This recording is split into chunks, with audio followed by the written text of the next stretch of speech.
What if I told you that one country is defying the inflation crisis gripping Europe? Denmark, of all places, is keeping its inflation rates surprisingly low while the rest of the Eurozone is struggling. How are they doing it? Let's dive into the numbers and uncover the secrets behind Denmark's economic puzzle.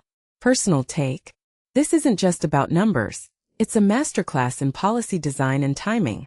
Denmark's approach feels like a chess move where every piece is strategically placed to counter inflation without sacrificing growth. What makes this really interesting is how they've weaponized seasonal economics and tax policy to stay ahead of the curve. Let me break it down. Here's the thing. Denmark's inflation rate in July was 1.7%, which might sound mundane, but when you compare it to the Eurozone's 2.9%, it's a stark contrast. Why? Because Denmark's government made a bold decision to slash electricity tariffs to the EU's minimum rate. Now, I'm not saying this is a magic bullet, but it's a reminder that targeted tax cuts can have outsized effects. Think about it, electricity is a daily necessity. Lowering costs here isn't just about saving consumers money.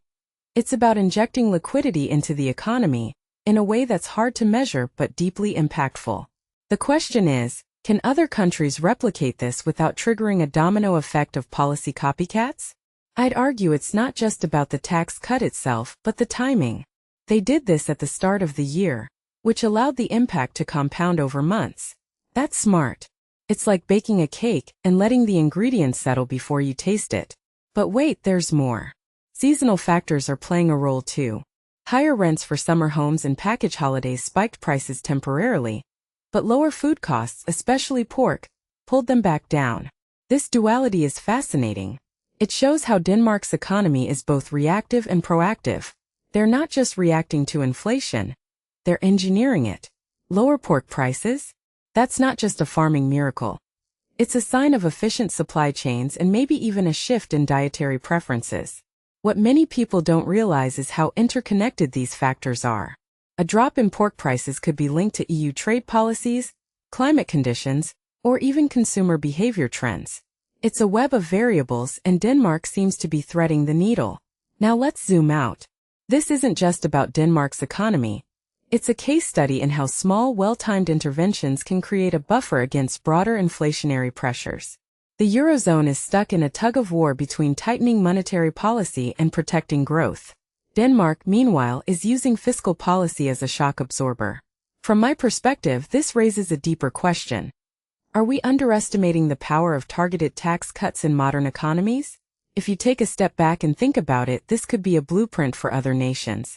But here's the catch. This strategy relies on specific conditions. Denmark's energy infrastructure, for example, is uniquely positioned to benefit from such cuts.